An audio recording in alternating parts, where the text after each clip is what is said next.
Welcome to the African History Network show right here on 910 AM, the Superstation, the Future Radio. Hey, I'm your host, Brother Michael Imhotep. It is Thursday, May 6th, 2021, and we are live. Hope everybody's doing well. Well, look, it's been a very busy day today, and I did a 2-hour interview with Dr. Daryl Scott, professor of history at Howard University. Some of you all saw the interview that I did with him today. We broadcasted on our Facebook fan page, The African History Network, The African History Network, and my YouTube channel, Michael Imhotep, Imhotep. I didn't know it was going to go that long, the interview, but we talked about the myth that the 13th Amendment is related to mass incarceration. The myth that the 13th Amendment, we talked about the 13th Amendment mass incarceration myth. And we also talked about a term that he coined called Thirteentherism. And then a lot of this ties into the documentary by Ava Duvernay called 13th, which pushes this false concept that the mass incarceration is somehow tied to the 13th Amendment to the U.S. Constitution. So I'm going to share an excerpt of that interview. It was 2 hours. We'll share an excerpt of that interview later on today's show. But first, we're going to continue our discussion dealing with critical race theory. So, on our show Wednesday, we talked some about critical race theory and the attack on the 1619 Project from New York Times. And we talked about the 1619 Project today also with Dr. Daryl Scott, because there's some flaws with the 1619 Project. There's some problems with it, but I'm not bashing it. I'm just telling the truth. There's some problems with it. But there's an attack by Republicans on critical race theory and the 1619 Project. And we see that attack played out with Senator Tim Scott, Wednesday, April 29th, 2021, Wednesday, April 28th, 2021, when he delivered his rebuttal to Joe Biden's speech to a joint session of Congress. And one of the things that Senator Tim Scott said that people are not picking up on is he talked about what is being taught in school to children. Okay. Once again, Senator Tim Scott was delivering the rebuttal on behalf of the GOP. Okay. He was delivering the rebuttal on behalf of the GOP. But one of the things that he said was that, quote, 100 years ago, kids in classrooms were taught the color of their skin was their most important characteristic. And if they looked a certain way, they were inferior. Today, kids again are being taught that the color of their skin defines them. And if they look a certain way, they're an oppressor. Okay. I hear a lot of people commenting on his speech, and they're commenting on him saying America's not a racist country. They haven't analyzed the speech. It's a very loaded speech, and it is how the GOP, how Republicans largely think. The line right after, and we've talked about this a number of times here on the show, the line right after America's not a racist country is the most important part of the speech. He said it's backwards to fight discrimination with different types of discrimination, and it's wrong to try to use our painful past to dishonestly shut down debates in the present. So that deals with policies like the $5 billion going to African-American farmers and farmers of color, things like this, in the $1.9 trillion rescue plan. Because on Face the Nation on Sunday, May 2nd, Tim Scott attacked that policy that's in the American Rescue Plan, and he said, you're taking away from one group to give to another group. No, you're not. You're not taking anything away from white farmers, especially after white farmers got almost $26 billion in 2020 from the Trump administration. African-American farmers got 1/10 of 1%, 20.8 million out of 26 billion. You're not taking away from white farmers. So we're going to deal with why, the real reason why Republicans don't want critical race theory taught in schools. Now, on yesterday's show, I shared with you the interview that Dr. Mark Lamont Hill did with Vernon Jones. Okay. And Vernon Jones is a former state representative out of Georgia. And he was a Democrat. He switched to the Republican Party. He's a big Trump supporter. He's running for governor. And Vernon Jones got into trouble with Dr. Mark Lamont Hill because Vernon Jones said if he becomes governor of Georgia, then he's going to ban critical race theory. But when pressed to explain what critical race theory is, Vernon Jones had no clue what critical race theory is. He's just pandering to white conservatives. Now, critical race theory is a legal analysis on the premise that race is a social construct that is used to oppress people of color rather than a natural biological feature. So that was on the May 4th, 2021 edition of Dr. Mark Lamont Hill on the Black News Channel. So May 5th, he had Dr. Imani Perry on from Princeton University, professor of African American Studies, who's an expert on critical race theory, to dig deeper into what is critical race theory and why is there such a backlash against it. Now, there's no push to teach critical race theory in schools and middle schools, high schools. It's basically taught at the college graduate level and in law schools. So when you have people like Governor Brad Little of Idaho signing into law, he just signed a bill that bans teaching critical race theory in schools. Well, this is a solution searching for a problem. This is a solution searching for a problem. There's no big effort to teach critical race theory in school. So you have to ask the question. So why are Republicans so afraid of critical race theory, and why is there this effort to attack this? Okay, so we're going to talk about this. There's an article from theguardian.com from May 6, 2021, Thursday, May 6, 2021. Idaho governor signs bill to ban critical race theory from being taught in schools. Theory states that racism is embedded in U.S. history and modern American law, and that legal institutions are inherently racist. See, I keep explaining to people, you do not understand what Senator Tim Scott was saying. You have to understand politics and understand this whole context and this whole climate that we're in to understand the message he was delivering on behalf of the GOP. When he said America is not a racist country, what the GOP is doing, what Republicans are doing, is directly attacking critical race theory, saying that America is not inherently racist, and they're directly attacking the 1619 Project.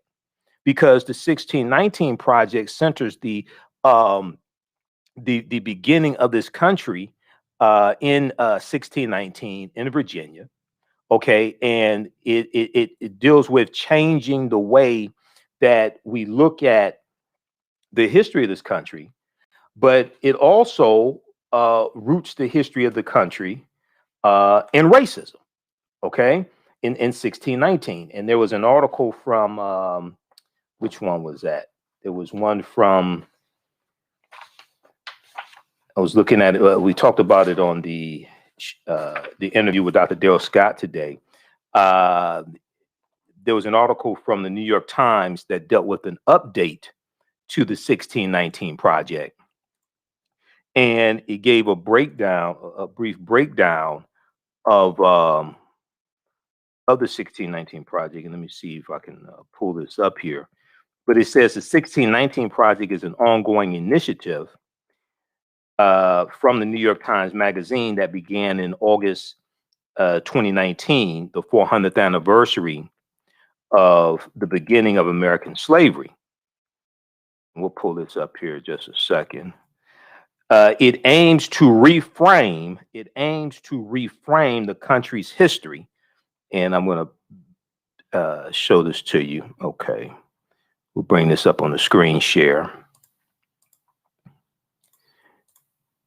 All right. So this is from March 11th, 2020. This was uh, co- um, a a slight correction that they had to make to the 1619 project. It aims to reframe the country's history by placing the consequences of slavery and the contributions of Black Americans at the very center of our national narrative. Okay, but what it does is what the 1619 project does is centers the origins of this country and racism. When they say America's not a racist country, they're attacking these efforts to teach about systemic racism, to teach about the history of this country, to teach about the history of slavery. Okay, and this is a revolt against all of those initiatives. That's what this is about. Okay, and then all you have to do is look at the laws, look at the initiatives that are coming from these different Republican states. Now, we'll deal with all this on the other side of the break. Let's to the African History Network show right here on 910 AM Superstation Future Radio. I'm Michael Imhotep. We'll be back in a few minutes. All right, stand by, everybody. We're on commercial break. Stand by. All right, if you like this type of information, you can support the African History Network, $ the AHN show through Cash App, $ the AHN show through Cash App, also through PayPal, paypal.me/the AHN show, paypal.me/the AHN show. We'll be back from break in 2 minutes.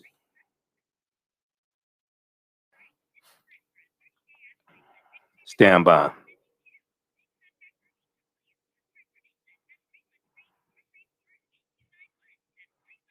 All right, how's everybody doing? Now, you can still register. Also, be sure to register for the online course that I teach, Ancient Kemet, the Moors, and the Ma'afa, Understanding the Transatlantic Slave Trade, what they didn't teach you in school. It meets Saturdays, 9 p.m., Saturdays, 12 noon to 2 p.m. Eastern Standard Time. Saturdays, 12 noon to 2 p.m. Eastern Standard Time. It's an online course, and we deal with thousands of years of history and what led up to the transatlantic slave trade taking place. All right, stand by. Back from break in 2 minutes. And then how many of you all saw the day that Governor Ron DeSantis of Florida signed into law a voter restriction bill? Signed that into law today.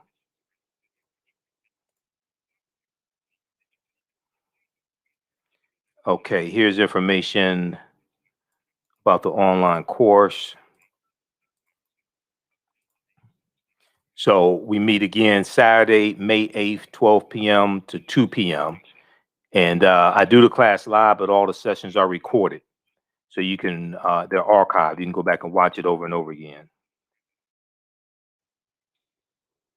Welcome back to the African History Network show right here on 910 AM Superstation Future Radio. Hey, I'm your host, Brother Michael Imhotep. It is Thursday, May 6, 2021. And we are live. Hope everybody's doing well. Calling numbers 313-778-7600.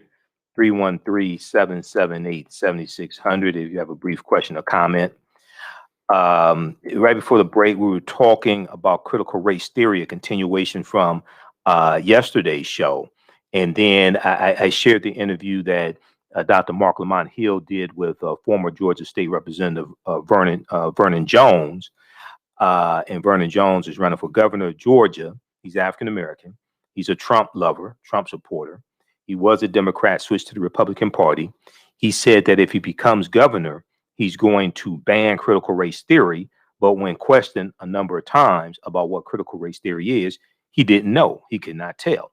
So Dr. Mark Lamont Hill on his Wednesday, May 5th show spoke with Dr. Imani Perry, professor of African American Studies at Princeton University, and she's an expert on critical race theory. So they go through and break it down and explain the real reason why Republicans don't want critical race theory taught and don't want the history of slavery taught in schools. We're going to deal with that in just a minute. Also, we'll talk about in Idaho, Governor Brad Little signs a bill to ban critical race theory from being taught in schools.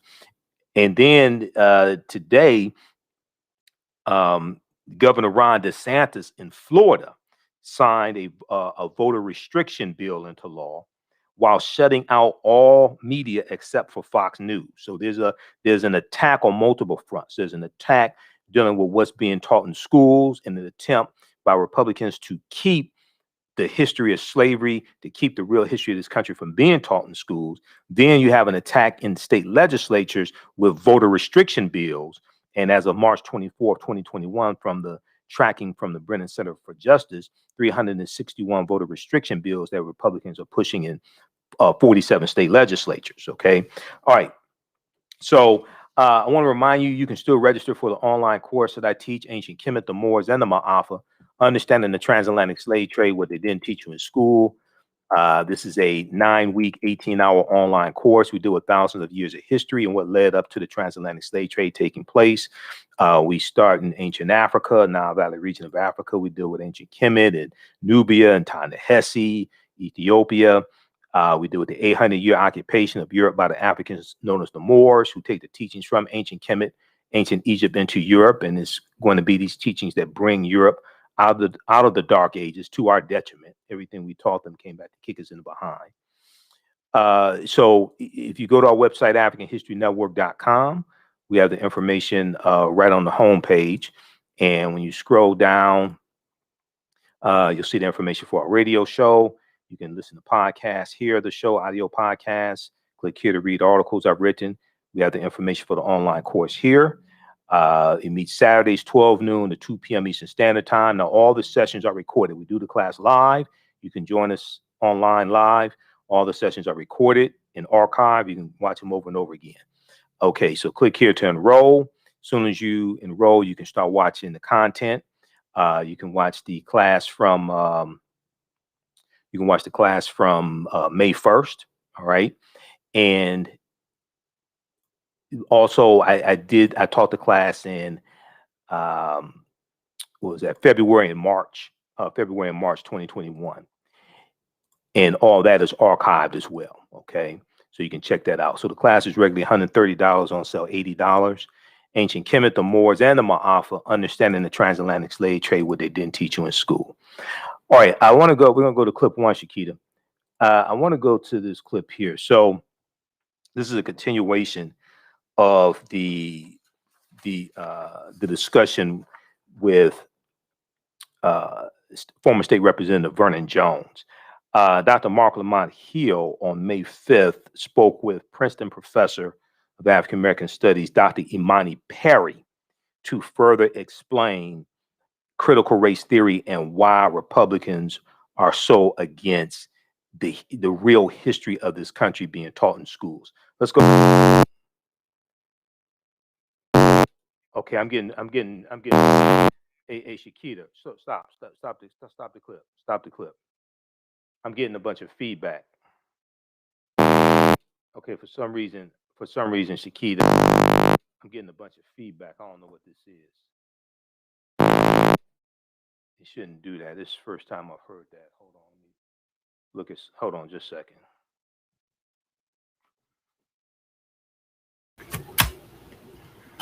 All right, stand by. What the heck?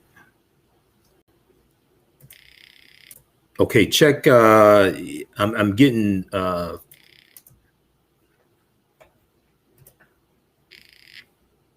Okay, that's better. Okay, I think it's when I have it up to the volume up too high, it's giving feedback. That should be good. Okay, those watching on Facebook and YouTube, is the audio okay? Okay, go ahead and play the clip, Shakita.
Stand by.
Stand by. Hey, Shakita.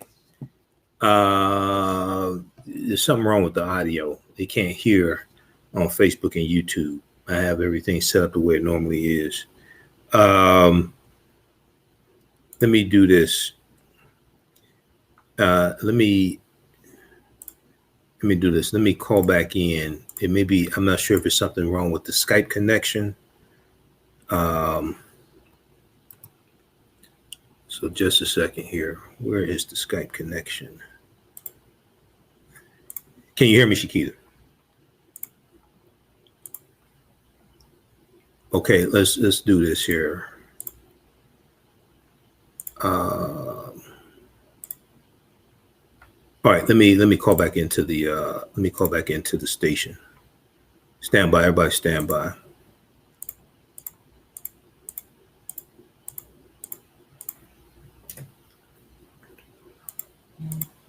Stand by.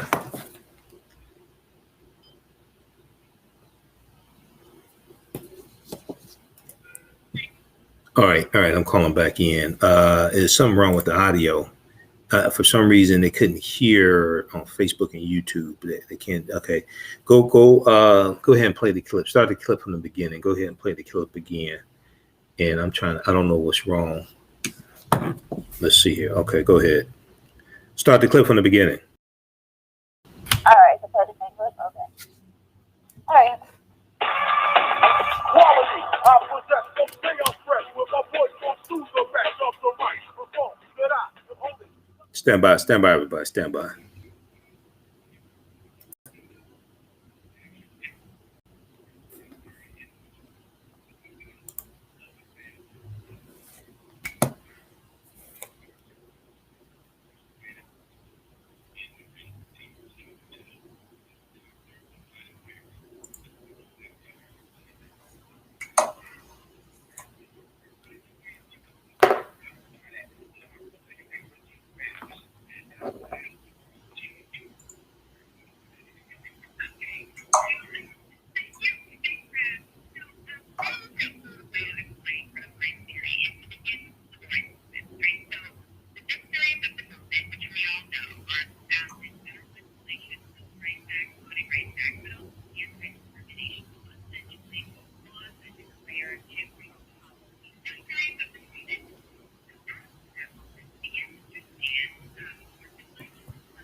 All right. Pause it there, Shakita. Okay, I'm not sure what's going on with the audio coming through the system and coming through the laptop for Facebook and YouTube. But so basically, critical race theory is dealing with understanding racism as a race and racism as a social construct. And there's an attempt by some people to really teach the real history of this country, teach the real history of slavery in schools, not teach critical race theory, but teach the real history of slavery and systemic racism, things like this in schools. And many Republicans are against this. All right. If we look at this story here coming out of Idaho, and we see what the bill that the governor of Idaho, Brad Little, just signed into law. TheGuardian.com has an article about this, and so does the Grio. Idaho governor signs bill to ban critical race theory from being taught in schools. Theory states that racism is embedded in U.S. history and modern American law, and that legal institutions are inherently racist. Legal institutions are inherently racist. So see, when Senator Tim Scott delivered the message on behalf of the GOP and said America is not a racist country, this is what they're talking about. They're saying America is not inherently racist. America is not racist from its origin. Okay. This is what they're saying. They're trying to say that it's not embedded into all the institutions and things like this. Okay, many Republicans are saying systemic racism does not exist. Governor Ron DeSantis just last week Thursday, at a town hall meeting for Fox News, reacting to and they were asking the question: is America racist? Governor Ron DeSantis of Florida said systemic racism does not exist.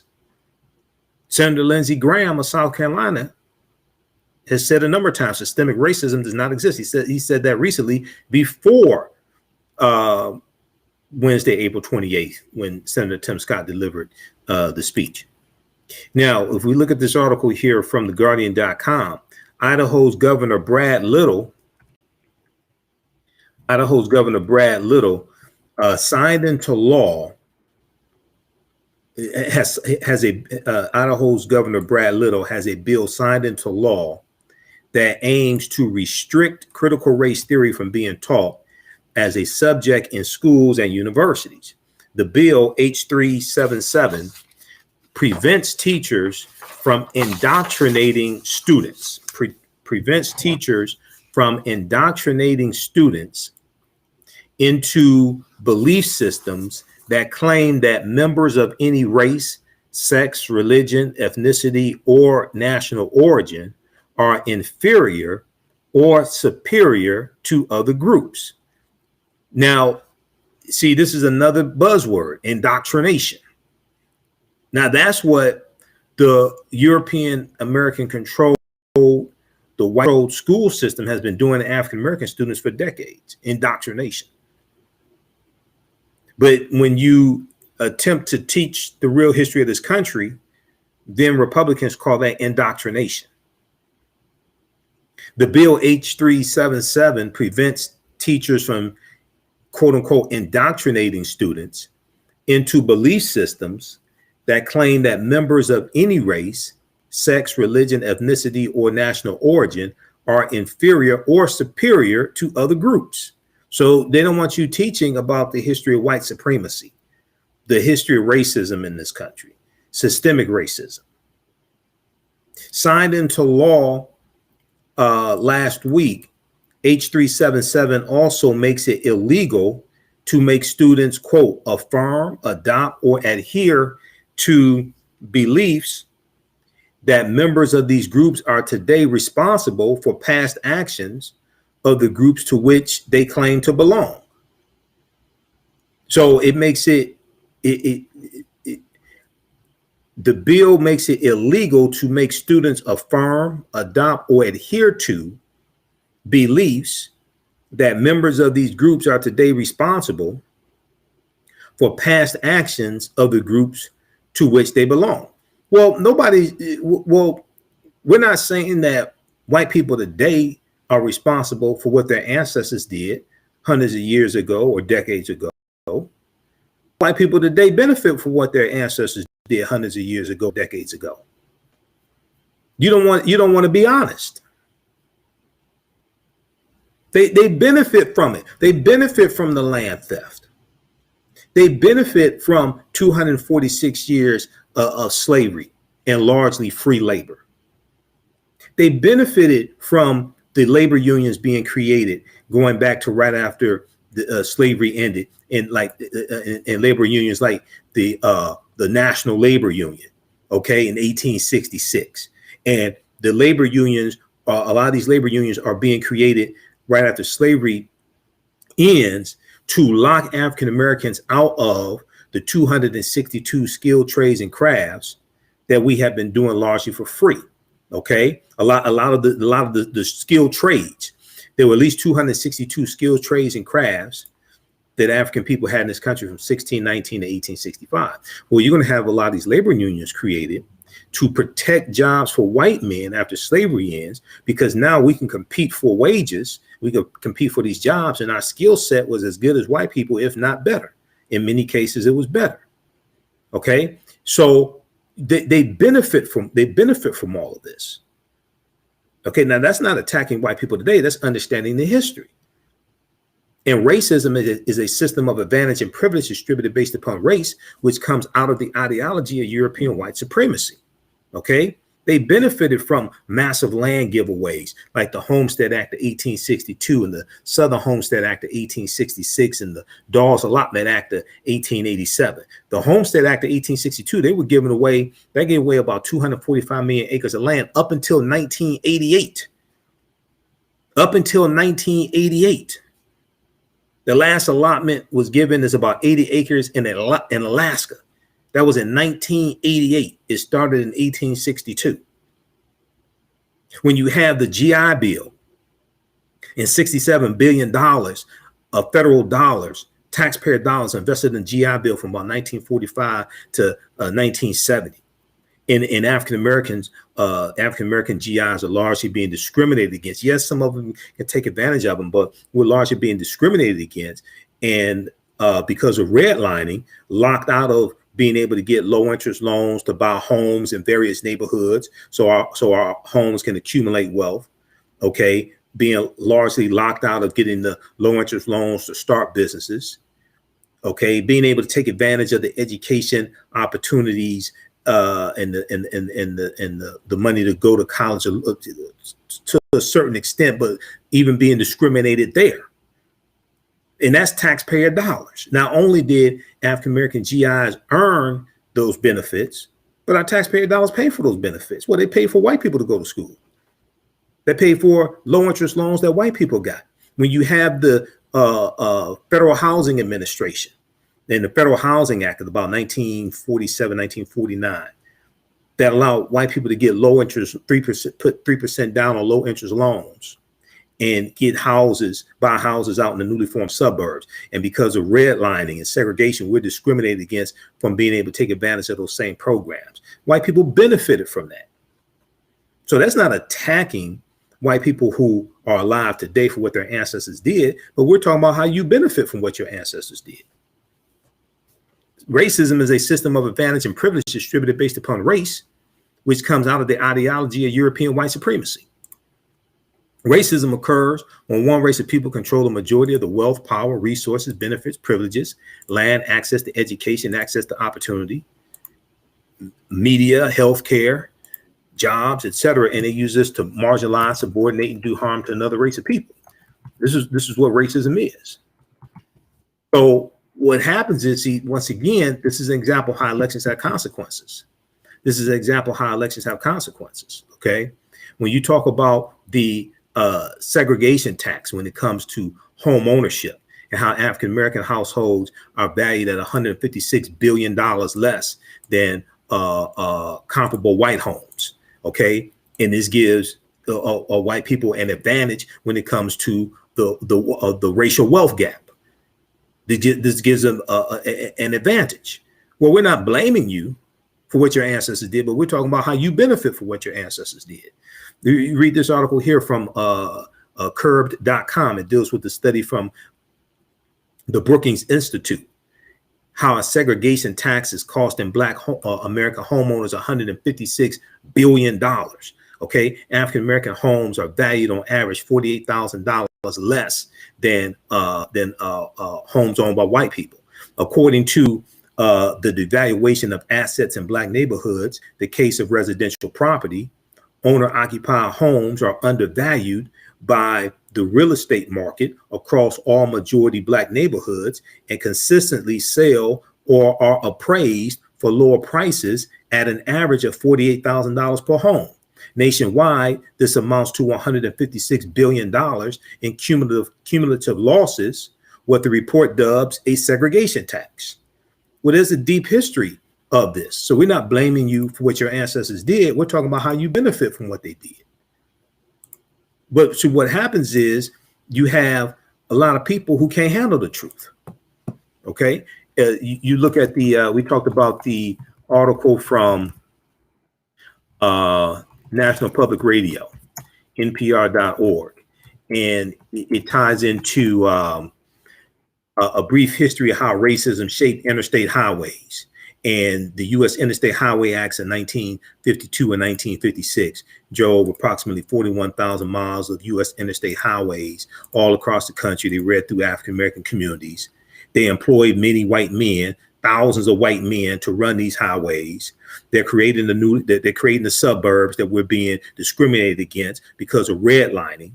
Redlining it comes from the Homeowners Loan Corporation, which is a federal government entity created in 1933, the Homeowners Loan Corporation. Okay. And if you look at this briefly, and we'll get back to the other article, a brief history of how racism shaped interstate highways. Well, this benefited white people creating suburbs that were exclusively white, allowing them to buy homes there, and the homes appreciated in value, creating generational wealth. We're not blaming you for what your ancestors did. We're talking about how you benefit from what they did. Racism is a system of advantage and privilege distributed based upon race, which comes out of the ideology of European white supremacy. And now see, this ties into the American infrastructure bill from Joe Biden that a lot of people are not having studied and don't understand the history behind this. We talked about all this on this show. Okay. In his $2 trillion, I want everybody to read this. There's a whole bunch of people talking about what Biden didn't do, all this stuff. You haven't gone and analyzed these policies. In his $2 trillion plan to improve America's infrastructure, President Joe Biden is promising to address the racism ingrained in historical transportation and urban planning. How many people heard about this? How many people heard about this? This is why you have to watch this show. This is why it's so important to support what we do. Biden's plan includes $20 billion for a program that would reconnect neighborhoods cut off by historic investments, according to the White House. It also looks to target 40% of the benefits of climate and clean infrastructure investments to disadvantaged communities. Planners of the interstate highway system, which began to take shape after the Federal Aid Highway Act, of 1956, routed some highways directly and sometimes purposefully through African-American and Hispanic Latino communities. In some instances, the government took homes by eminent domain. In some instances, the government took homes by eminent domain. We saw I-375 run right through Black Bottom and Paradise Valley here in Detroit. And Black Bottom was a residential area where African Americans owned homes, and Paradise Valley was an entertainment and business district. And they run through and they wipe out about 300 businesses. Okay. And many of those African Americans get displaced over to the 12th and Claremont area. Okay. And so then when in 1967, when the Detroit Rebellion breaks out at 12th and Claremont, well, hell, a lot of those African Americans are already peed off. A lot of them are already upset because they got displaced from their homes because of the U.S. Interstate Highway Acts. Now, it left a deep psychological scar on neighborhoods that lost homes, churches, and schools, says Deborah Archer, a professor at the New York University School of Law and national board president of the American Civil Liberties Union. Deborah Archer recently wrote for the Iowa Law Review about how transportation policy affected the development of Black communities. We're not blaming you for what your ancestors did. We're talking about how you benefit from what your ancestors did. This is why you have to deal with the real history of this country. This is not trying to make white people feel guilty, dealing with how all this came into existence and how to change the trajectory of history and understanding how politics is the legal distribution of scarce wealth, power, and resources, and the writing of laws, statutes, ordinances, amendments, and treaties, their adoption, interpretation, and enforcement, and how you have to have policies put in place that correct the policies that did harm to African Americans and other people. That's what this is about. This is not trying to make white people feel guilty and things like this and say, oh, your ancestors were the oppressors and all this. No. But what happens is you have a lot of people who can't handle the truth. Okay, now, so read this article here from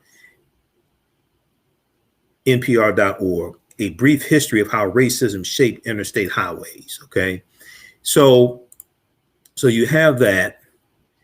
Then let's see here. Okay. So read that article. I want to go back to The Guardian. And this is dealing with Idaho. See, this is an example of the importance of the powers of a governor, okay? And being able to veto stupid bills that come from the state legislature.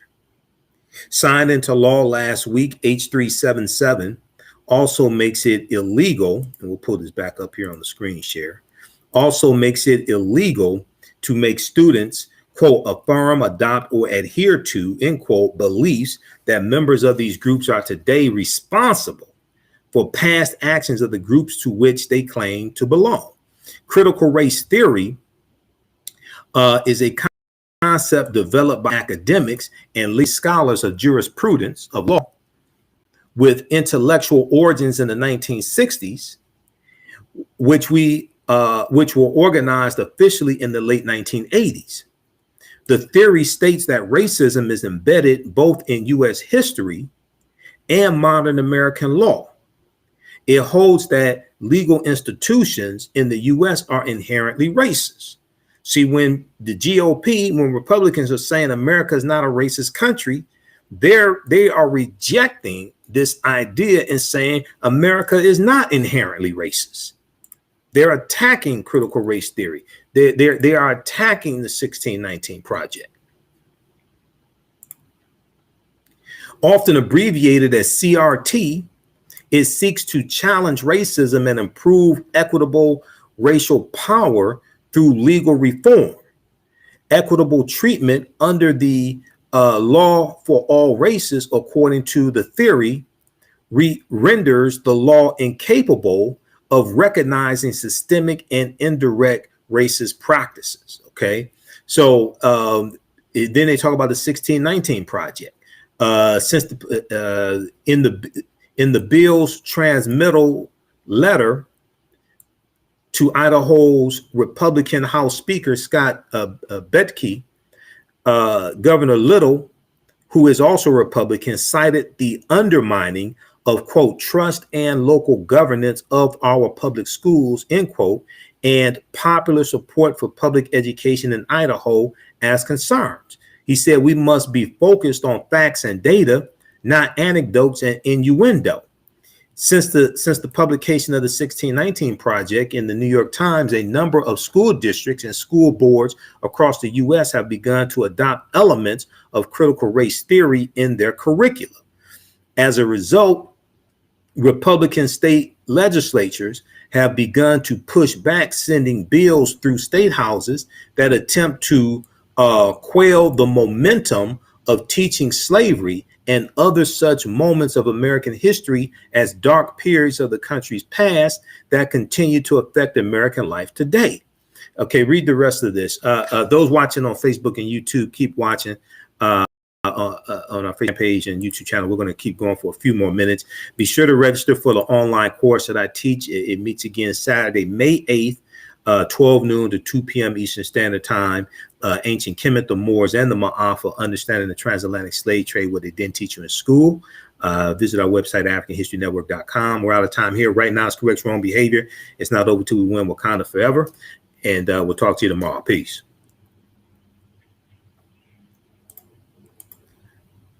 All right, stand by. Stand by. Hold on just a second here. All right, we'll post a link. Who still needs to register for the online course that I teach? Ancient Kemet, the Moors, and the Ma'afa, understanding the transatlantic slave trade, what they didn't teach you in school. We'll post a link here again. It's a 9-week, 18-hour online course. All this you can watch live, but all the sessions are recorded, so you can go back and watch it over and over again. Okay. All right.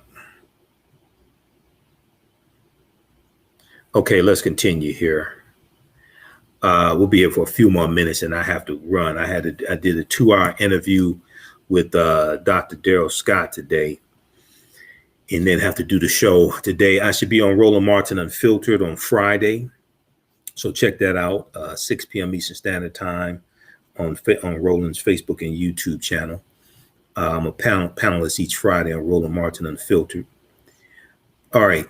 So if we go back to this article here from The Guardian dealing with in the state of Idaho, okay, Idaho governor signs bill to ban critical race theory from being taught in schools.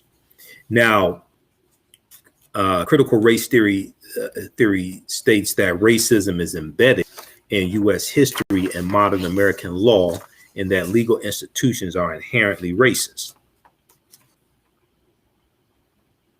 So the article goes on to say, bills to ban or restrict the teaching of critical race theory and other subjects deemed divisive or divisive have been drafted in Iowa, Louisiana, Missouri, New Hampshire, Oklahoma, Rhode Island, West Virginia, and other states.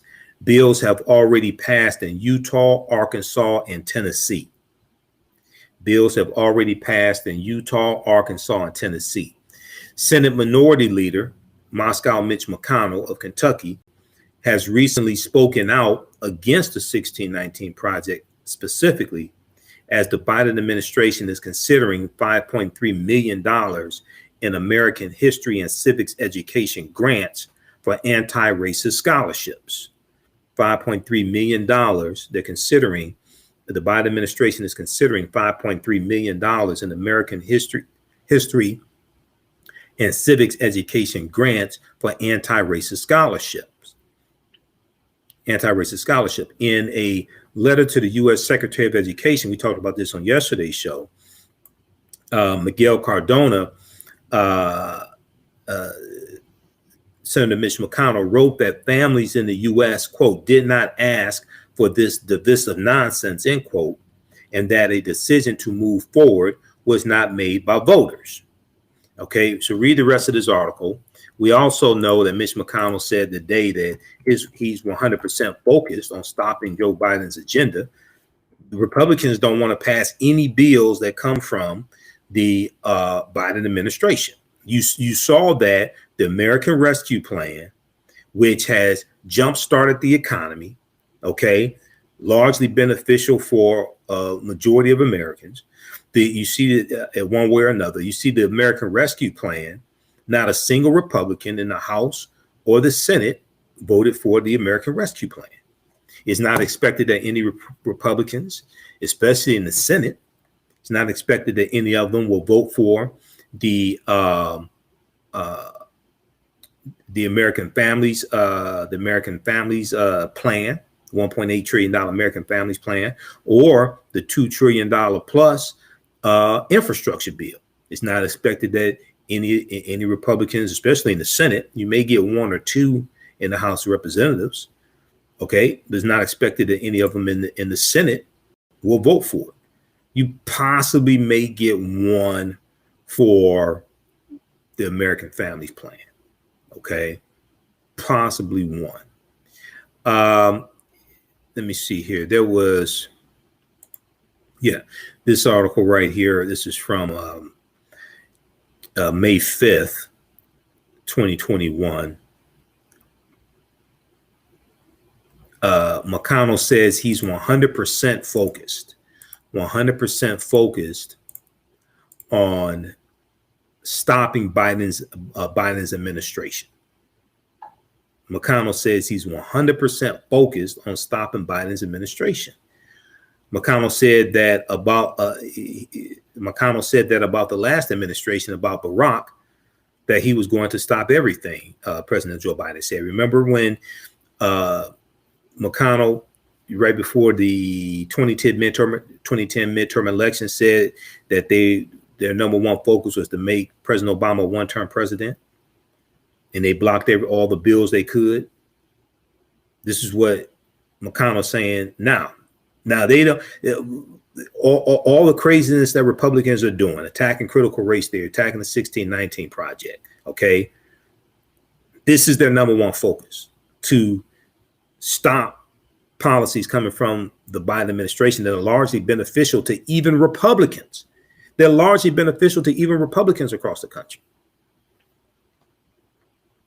At the same time, you have Trump loyalists in the Republican Party trying to push out Representative Liz Cheney, okay, as the chair, the Republican chair, okay. All this is taking place at the same time. Liz Cheney of Wyoming, the third-ranking Republican. Okay, so check out this article here also. McConnell says he's 100% focused on stopping Biden's administration. Now, there was, which one did I want to go to next? What I'll do is, being that we're off 9:10 right now, I can play the clip directly from our end. We should be able to play it. The rest of the stuff we'll get to probably Sunday. But I want to go to the clip from Dr. Mark Lamont Hill dealing with critical race theory. We should be able to play that all right here on this side. So let me know if y'all can hear this.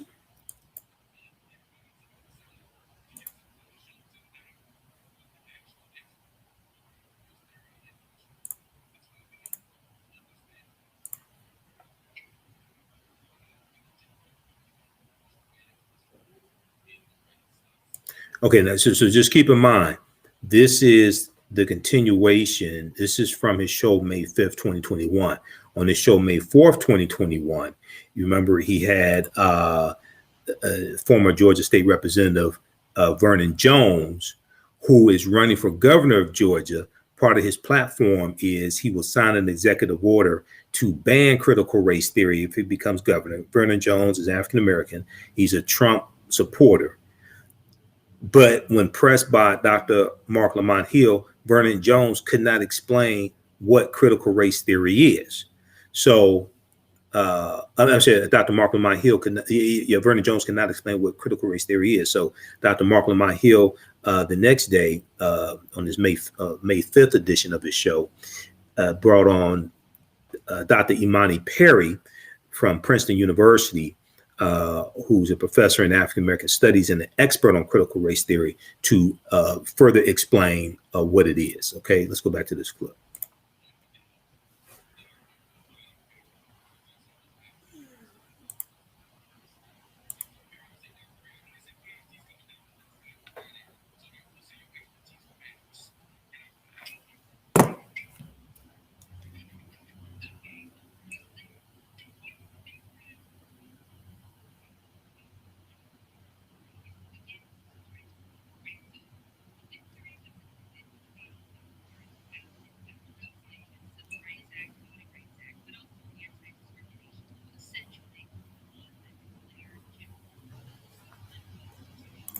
All right, just a second here. I need to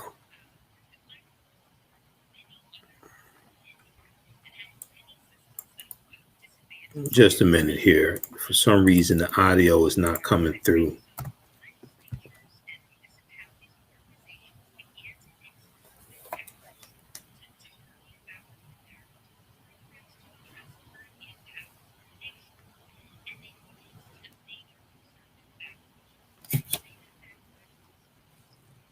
All right, hold on. Just, I don't know why it, let me see something. Everything is set up here.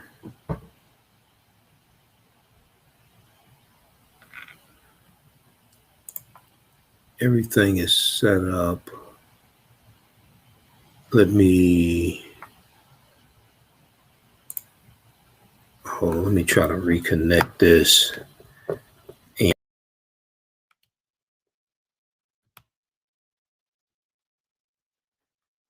me try to refresh the browser. Stand by.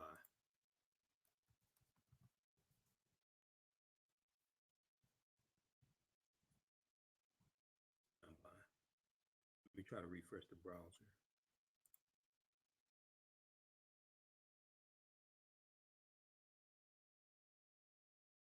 Okay. All right, stand by. So you all should be able to hear me. Testing 1, 2, 3. You all should be able to hear me.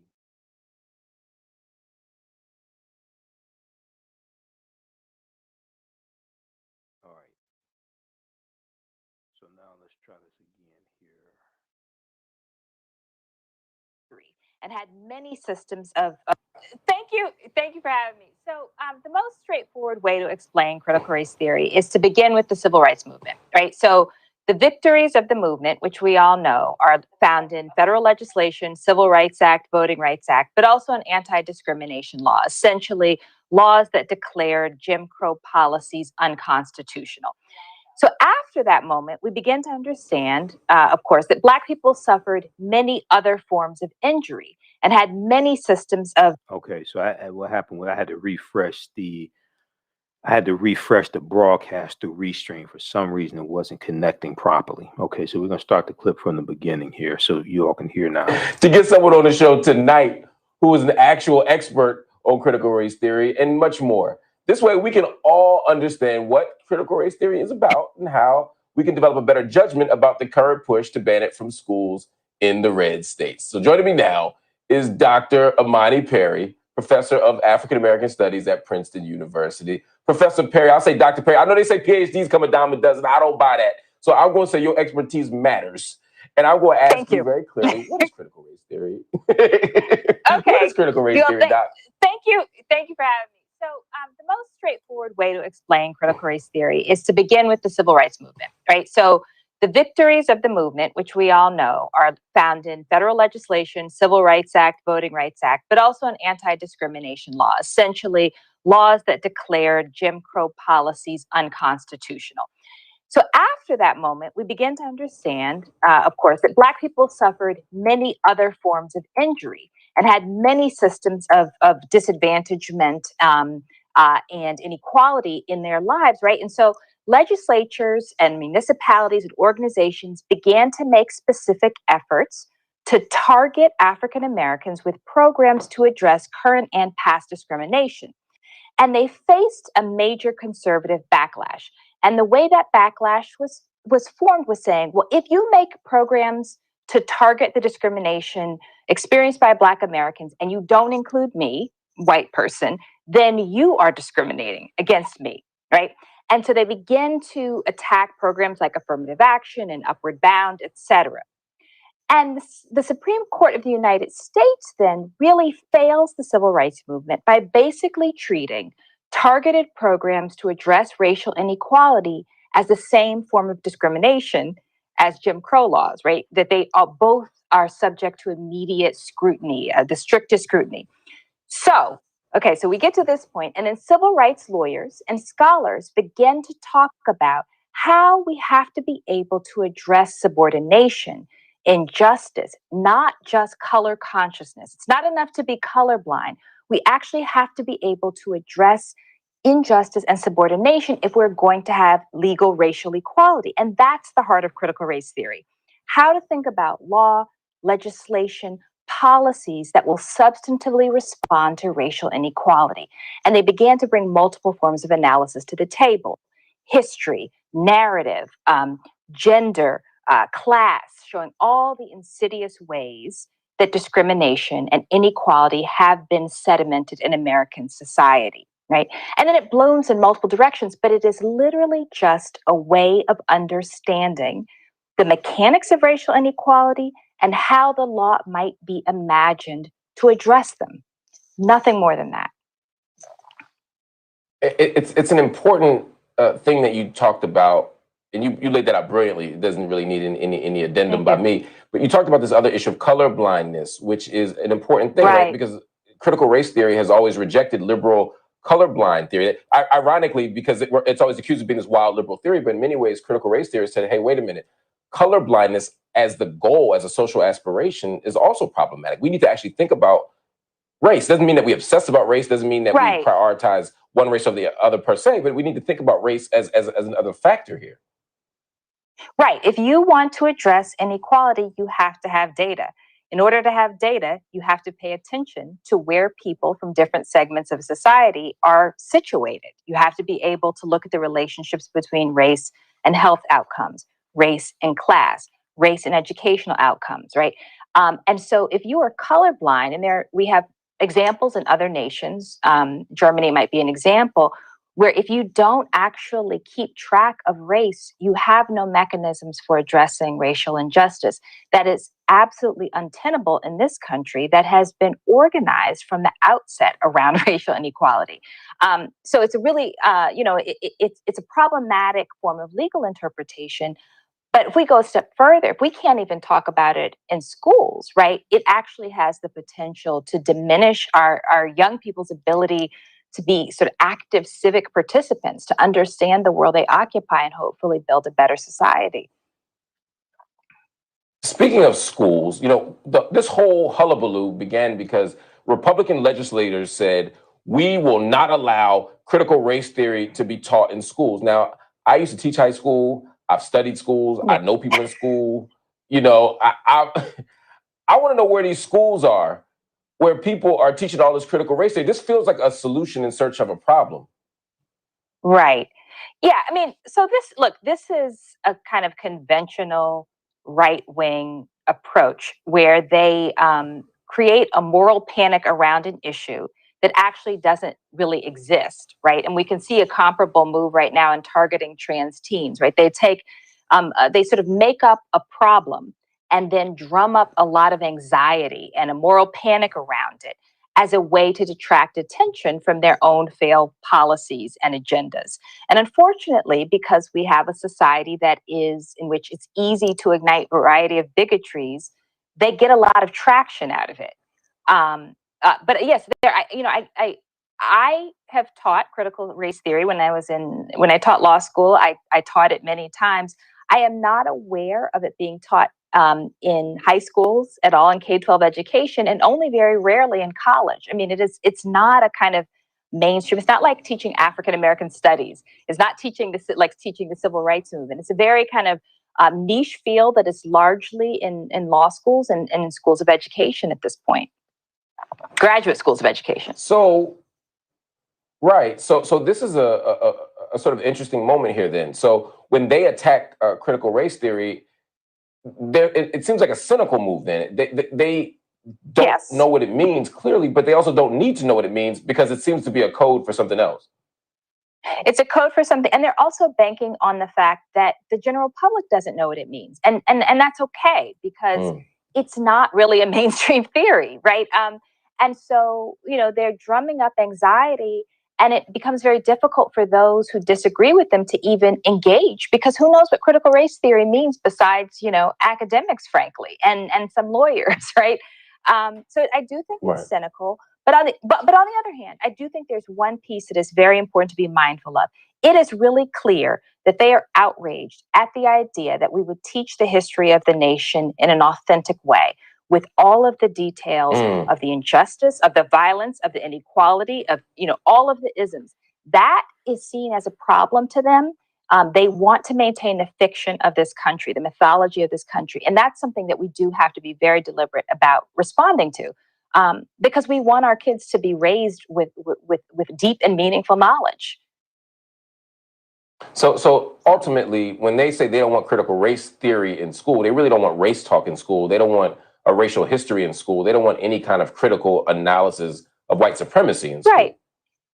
And I say, yes, all of that, but also they don't want a basically honest history of this nation, right? I mean, you don't have to have a critical analysis to know that slavery was wrong or that Jim Crow was unjust, right? That's not a deep analysis. That's a 5-year-old can understand that those things are unjust. So it's very alarming. I think we have to respond to it, but we cannot be held to their terms because their terms are deceptive. Professor Amani Perry from Princeton University, thank you for giving us an expert analysis of critical race theory and making this plain. Appreciate you. All right, y'all. All right. So that's from Dr. Mark Lamont Hill's show on the Black News Channel. That's from May 5th, 2021. That's on YouTube.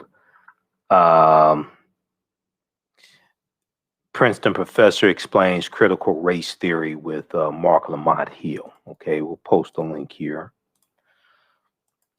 All right, so how's everybody doing? We have Twala Baloo, Ruby, Kenneth, Sharon, just a few of the people watching on Facebook and YouTube.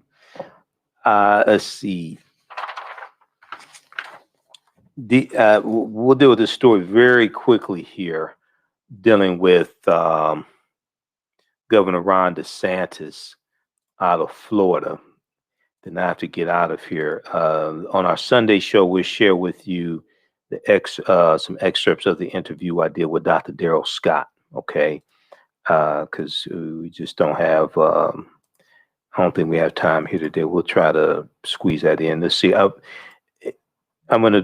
There's on Joy Reid's show, The Readout today, she talked about Governor Ron DeSantis signing Florida's restrictive voting law while shutting out all media except Fox News. Okay, we're going to go to this clip. We'll probably talk some more about this on Sunday. Also, on my Sunday show, I want to deal with some of the history of Cinco de Mayo. I was going to try to do it today, but I had too much already to talk about for today's show. And I did a 2-hour interview with, it was actually about 2 hours and 12 minutes with Dr. Daryl Scott. So I'm already tired. But on Sunday's show, one of the things we'll talk about, and we're on Sunday, 9 p.m. to 11 p.m. We're on 2 hours on Sunday. The forgotten anti-slavery history of Cinco de Mayo.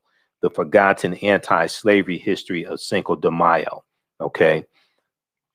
We'll talk about that on Sunday's show. Florida Governor Ron DeSantis returned to his primordial state, the #1 supplicant and pretender to the MAGA throne of his state's most orange and most infamous retiree. This morning, he was back in Trump twinsy mode, making voter suppression into a TV show on Fox News to sign Florida's new draconian voting bill into law. So right now I have what we think is the strongest election integrity measures in the country. I'm actually going to sign it right here. It's going to take effect. So there you go. Bill is signed. Well, apparently that was the pilot for his spinoff of The Apprentice, which no one would watch. But anyway, the new law in Florida does all sorts of things to curtail voting rights. It imposes new ID requirements to vote absentee and requires voters to request mail-in ballots every election. It expands powers for partisan poll watchers and adds new limits on ballot drop box locations and who can collect and drop off a voter's ballot. It requires that drop boxes must be physically manned when open. They can't rely on video surveillance. Signing this law alone is, of course, egregious, but that wasn't all that Ron DeSantis did with his low-rent Trump show today. is not just that he went on Fox to do it, or that he was essentially holding a campaign rally to promote the orange man's big lie, since that cheering crowd behind him was from an actual Trump fan club. Ron DeSantis also iced out reporters for other outlets, local Florida media. That's right, he signed a law that says someone needs to watch you drop off a ballot, but would only let certain people watch him do it. An Orlando Sun-Sentinel columnist tweeted that media were barred entry, told it was a Fox News exclusive. Of course, Ron DeSantis isn't the first Republican governor to sign away the voting rights of, let's face it, mostly black and brown people in front of his preferred audience or in secret. Who could forget Georgia's Republican governor, Brian Kemp, putting his state on an express train back to the Jim Crow era by signing that state's voter suppression law, flanked by 6 other white guys behind closed doors and under a painting of a plantation, while a black lawmaker was arrested on the other side of the door. No subtlety there. Now, for their part, Fox News went the Mariah Carey, I don't know her route, saying the comfy couch crowd never requested or mandated that the event be an exclusive. But at another event later, DeSantis was asked why his favorite network was the only one allowed in. Why did you only allow Fox News to capture the moment you signed the controversial election bill? So we did a wonderful bill signing for this great elections bill, and it was live on national television on Fox and Friends, and we were happy to give them the exclusive on that. And I think it went really, really well. But I think it was a really positive day. We got a lot of great feedback on it, and we're proud that we were able to do it on national television. Yeah, except that you did not get great feedback on this law, Ron. Literally minutes after it was signed, the League of Women Voters, Black Voters Matter, and the Florida Alliance for Retired Americans filed a lawsuit challenging it. But Ron DeSantis was proud to codify voter suppression into law on national television, exclusively, he says, to a right-wing echo chamber. And that is why tonight, Florida Governor Ron DeSantis has earned the dishonor of being the absolute worst. He absolutely is. He absolutely is the absolute worst. This is an example of how elections have consequences. And I guarantee you, if Andrew Gillum had become governor of Florida, when this bill came across Governor Andrew Gillum's desk, he would have vetoed the bill. And you had some African Americans in Florida who said they were not voting for Andrew Gillum. They said Andrew Gillum doesn't have a black agenda, what have you. But you let somebody get into office who has an anti-black agenda, Governor Ron DeSantis. You let somebody get into office who has an anti-black agenda, and look at what he's doing. You can check out this article here from the Washington Post. Florida's DeSantis signs new voting restrictions into law as Republicans rush to align with Trump's false claims of fraud. Donald Trump is still pushing the big lie. This is from May 6, 2021. Florida Governor Ron DeSantis on Thursday enthusiastically embraced former President Traitor-in-Chief Donald Trump's demand for tougher election laws, signing into law a slew of new voting restrictions in a staged live broadcast, despite previously touting how smoothly his state's elections ran last fall. You talked about how smoothly the elections ran last fall, so why do you need these voter restriction bills? Well, why do you need this now? Governor Ron DeSantis, Republican, hailed the measure as necessary to shore up public faith in elections, but critics accuse him of trying to make it harder to vote, particularly for people of color. Well, you had people lying to voters, saying the election was rigged, and they're promoting a big lie that caused them to lose faith in the integrity of the elections. Now you're using the big lie, which is proven to be false. But the elections were certified by all 50 states. The state boards of canvassers, all 50 states certified the elections. Even former Attorney General William Barr, when he was Attorney General, he said there was no widespread voter fraud.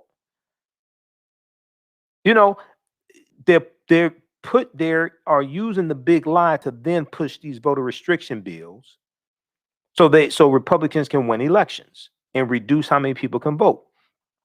His signing of the bill, which he delivered live on the Fox News morning program, Fox and Friends, makes Florida the latest GOP-controlled state to impose new voting hurdles following Georgia, Montana, and Iowa.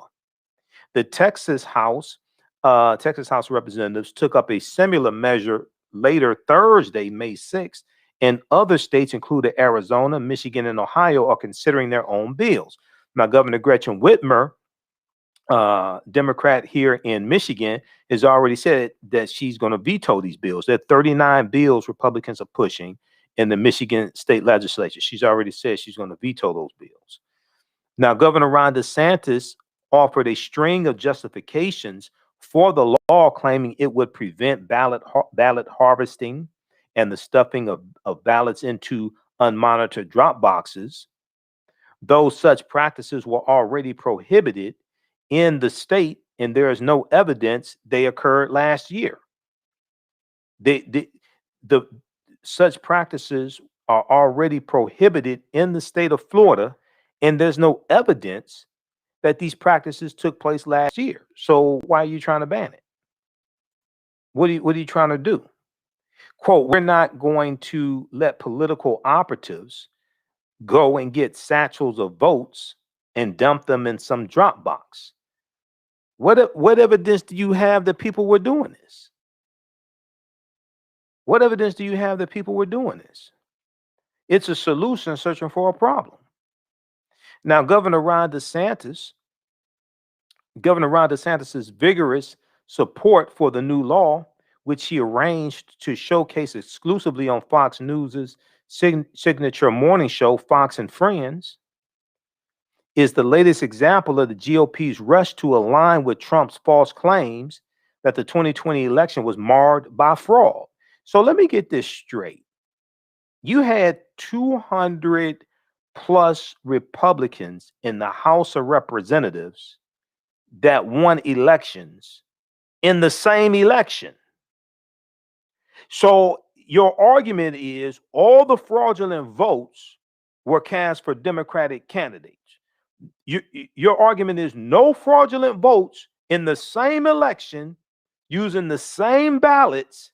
Your argument is no fraudulent votes were cast for the 200 plus Republicans in the House of Representatives that won elections. They're on the same ballot as Donald Trump.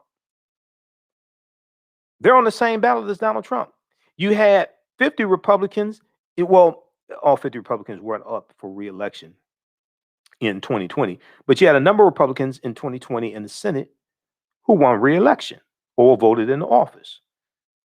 So you're saying none of the votes for Republicans were fraudulent? The only fraudulent votes were for Democrats on the same ballot in the same race. So I find that hard to believe, but there's here's something that people like Lil Rudy don't want to talk about. We've dealt with it on the show before. We can look at Bruce Bartman in Pennsylvania. Bruce Bartman in Pennsylvania.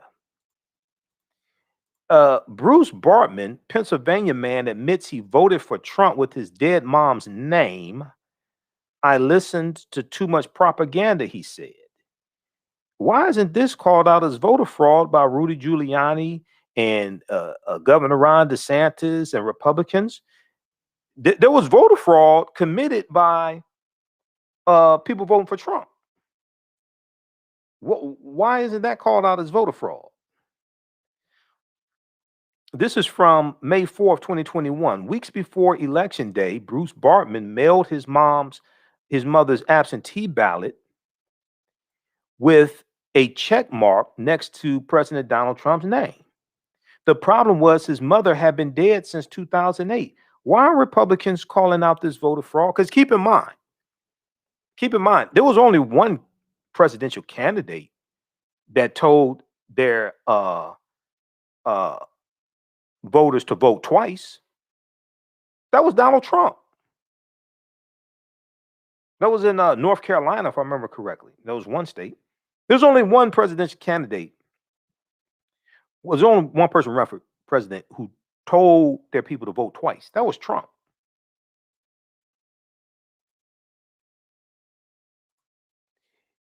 So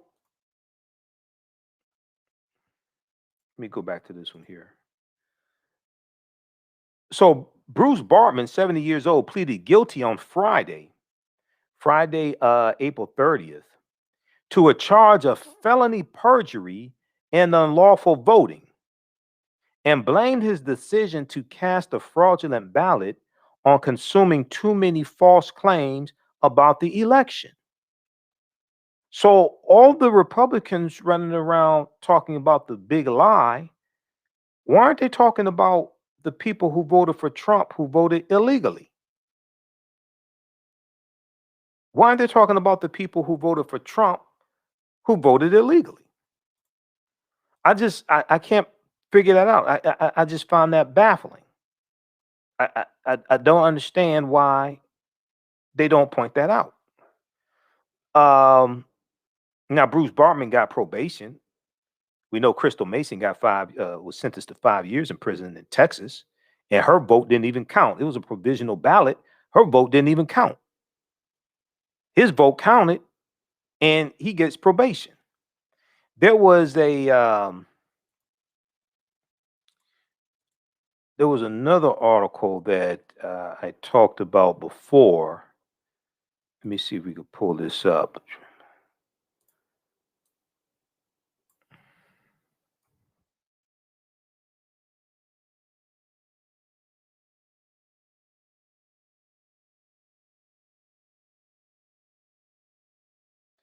Trying to see if I can. There was one. There was another one here. There was another one where it was a Trump voter who voted twice.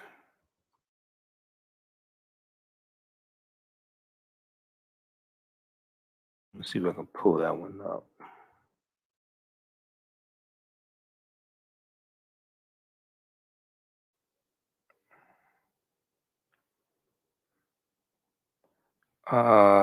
If we look at this one here, this is from November 12th, 2020.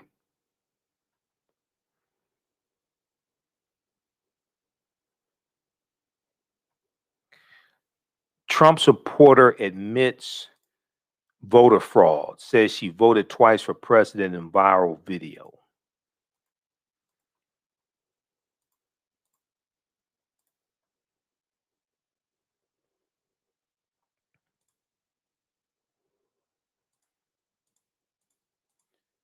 Okay, this is from Newsweek.com, November 12th, 2020.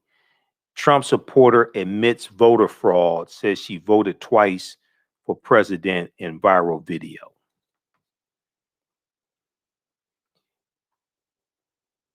A Donald Trump supporter admitted to voter fraud in a viral video, as she says she tried to vote for Trump twice in the 2016 election.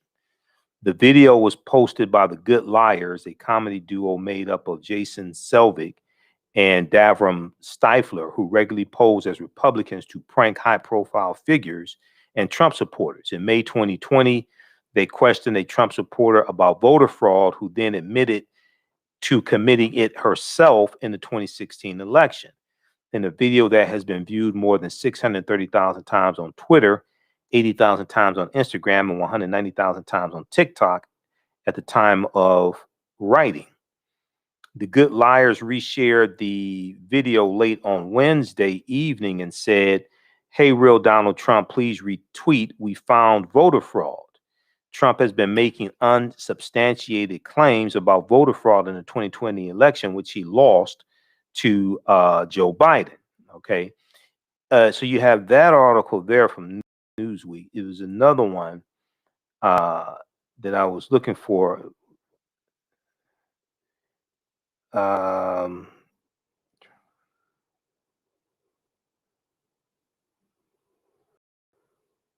Well, we know that Trump encouraged voters in North Carolina to vote twice. This is New York Times.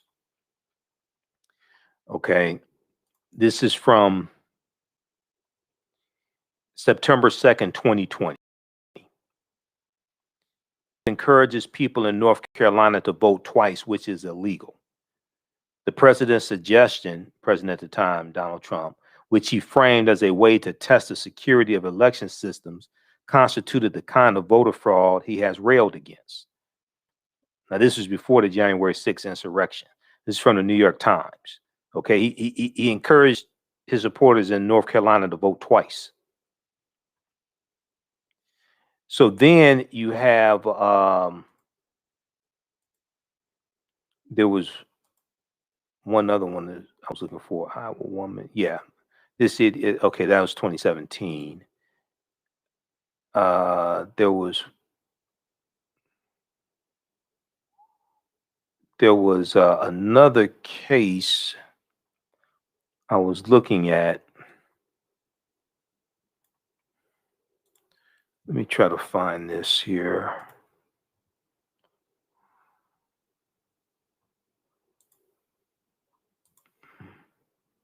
Because I've seen the article before, but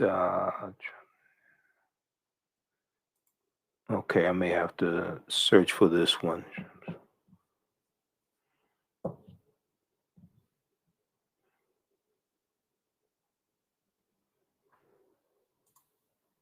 Let me look at one other place here just a second, because it's an article I've talked about before.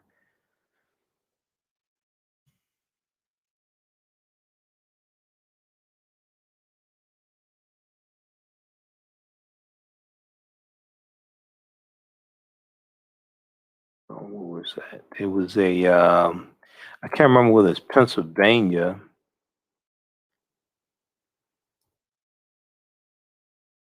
Or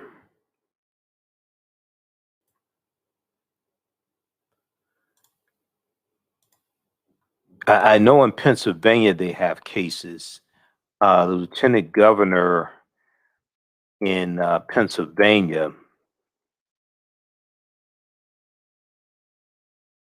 has talked about cases where you had Trump supporters vote twice.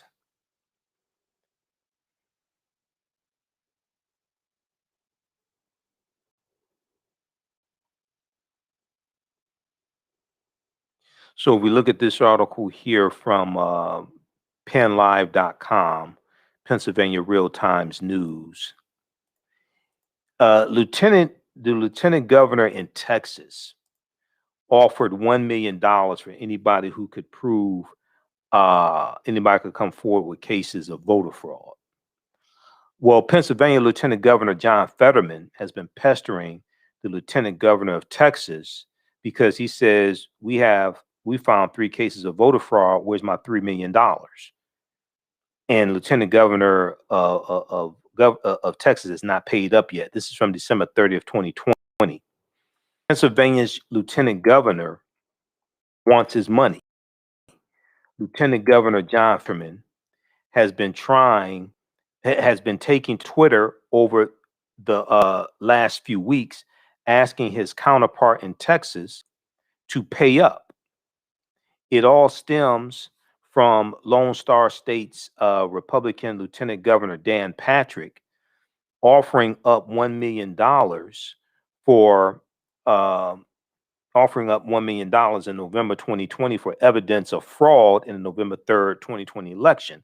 The Houston Chronicle is reporting. Now, Pennsylvania Lieutenant Governor John Fetterman, a Democrat, points out there were just 3 instances of voter fraud in Pennsylvania. Quote, "We hit the jackpot with this last one," Lieutenant Governor John Fetterman told the Houston Chronicle. There are 3 documented cases, 3.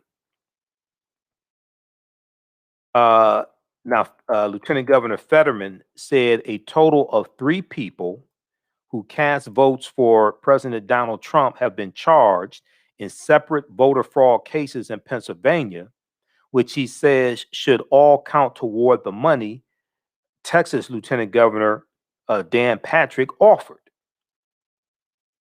The most recent case involved a Delaware County man accused of casting an illegal ballot in the name of his deceased mother, the Philadelphia Inquirer reported. According to reports, in a case week prior to that, Chester County prosecutors have filed charges against a Malvern man accused of casting votes for himself and his son. And reports indicate a Luzerne County man was arrested in October 2020 after investigators say he fraudulently applied for a ballot for his mother, who died 5 years ago. Citing these three cases, Pennsylvania Lieutenant Governor Fetterman repeatedly posted on Twitter asking for the $3 million. All I want for Christmas is my handsome reward from Dan Patrick, one post read. Okay, here's one of the posts here. All I want for Christmas is my handsome reward from Dan Patrick. There was a couple of articles I was reading a couple of days ago dealing with this. One out of Texas, and I think I have the articles here. I think I bookmarked these.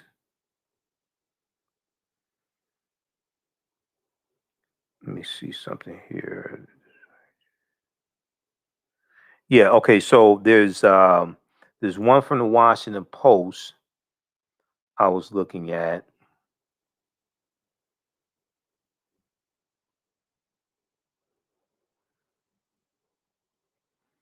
There was also one from, yeah, it's on the other laptop. I was looking at it. There's one from the Texas Tribune, and there's one from, let's look at this. Let's pull up this one here from the Washington Post. Because, see, in all this talk about voter fraud and stolen election, Republicans don't want to talk about any of this.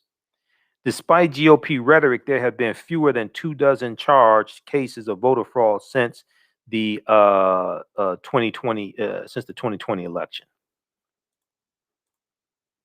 This is from the Washington Post. One person has faced charges for every 10 million votes cast. One person has faced charges for every 10 million votes cast. But they want to talk about widespread voting fraud, things like this. Where is it? Show me the cases. How many cases are there? How many cases were prosecuted? This is from May 4th, 2021. By Philip Bump for the Washington Post.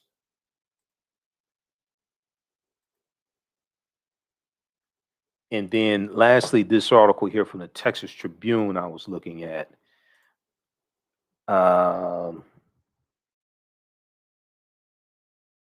There's no evidence of widespread voter fraud. But Dan Patrick is encouraging people to report it with up to a $1 million reward. That's from Texas Tribune. Let me pull this one up also.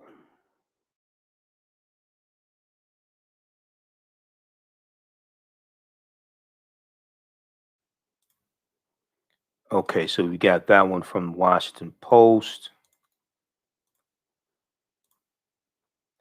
Then we look at this one here, lastly, from the Texas Tribune.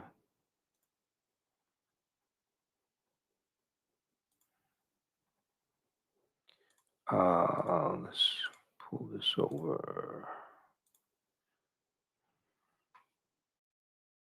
This is from November 10th, 2020, a week after the November 3rd election.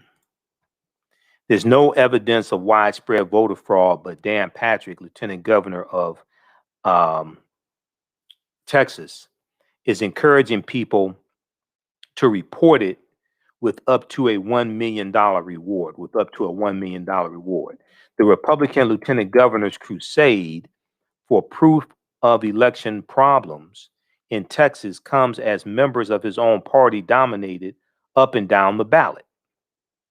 So Republicans run up and down the ballot in Texas, but you're saying that there's widespread voter fraud. Well, how many people fraudulently voted for Republicans? So read this one here also, okay? All right. Hey, if you like this type of information, you can support the African History Network, $ the AHN Show through Cash App, $ the AHN Show through Cash App, and also through PayPal, paypal.me / the AHN Show, paypal.me / the AHN Show, and at our website, AfricanHistoryNetwork.com. If you do it through Cash App, be sure to type in $ the AHN Show, SHOW, and it'll say Michael and show my picture there. And also you can support through PayPal and at our website, AfricanHistoryNetwork.com, AfricanHistoryNetwork.com, okay? Be sure to register for the online course that I teach, Ancient Kemet, the Moors, and the Ma'afa, Understanding the Transatlantic Slave Trade, what they didn't teach you in school. And next class is Saturday, May 8th, 12 noon to 2 p.m. Eastern Standard Time. Saturday, May 8th, 12 noon to 2 p.m. Eastern Standard Time. We do this classes live, and we record all the sessions, so they're all archived. You can go back and watch them anytime. It's a 9-week, 18-hour online course that I teach. We deal with thousands of years of history and what led up to the transatlantic slave trade taking place. We also deal with the 800-year occupation of Europe by the Africans known as the Moors. And if you go, it's on the homepage of our website also. We just posted a link here, but it's on the homepage of our website. So when you scroll down, you'll see the information for the radio show and information for the class. Click here to register here. It takes you to the next page. Click here to enroll. It's regularly $80 it's regularly $130 on sale, $80. As soon as you register, you can watch our class from Saturday, May 1st. And then also you can watch the course offering that I did in when I ran the course in February and March. You can watch those sessions also. They're all archived. All right. We have to get out of here. Remember, at the African History Network, we focus on educating, empowering, and inspiring people of African descent throughout the diaspora and around the world, because right now it's correct wrong behavior. It's not over till we win. Wakanda forever. We'll talk to you tomorrow. Peace. Gain knowledge in minutes from insightful summaries of progressive and socially conscious books. Blacklisted gives you access to curated content that'll satisfy your curiosity to learn and understand different perspectives. Empower yourself through inspirational and actionable ideas. It's easy to read or listen to on the go. Blacklisted. Empower yourself. Start your free trial today.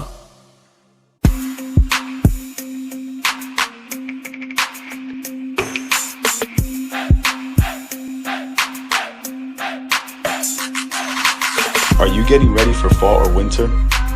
We have the solution for all seasonal clothing needs. Kemeticwear.com is the go-to online source for Kemetic African fashion and lifestyle products with a contemporary twist.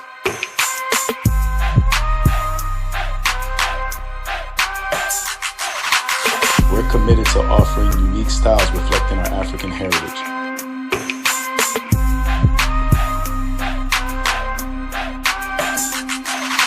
Kemeticwear.com is inspired by KemeticScribes.com to influence our people in learning and showing pride. Please visit our website at Kemeticwear.com.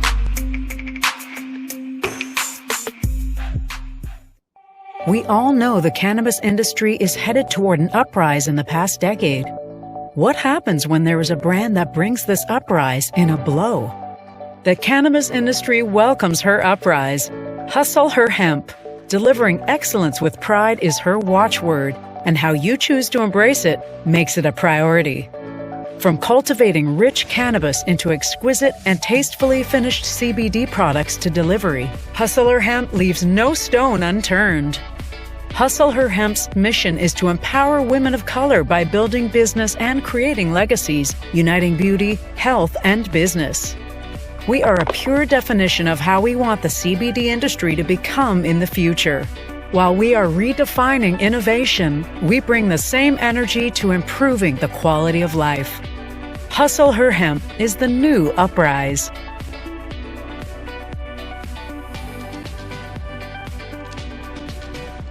Hi, I'm Joel Wilson, President and CEO of JCW Computer Consulting LLC, a technology implementation firm with over 20 years of satisfying customers. We offer a full spectrum of industry top-tier branded services. We are an authorized partner or reseller for Lenovo, Zoom, T-Mobile, Microsoft 365 and Surface tablets, Google Workspace, Acer, Asus, Samsung, PCmatic security software, and many more. Our online store features laptops, Chromebooks, computers, printers, accessories, and software. Businesses, take advantage of our free 1-hour Zoom tech consultation and know we offer top nationwide high-speed internet service providers, voice over IP, and cellular phone services. Home users, don't miss our current in-stock Chromebook inventory.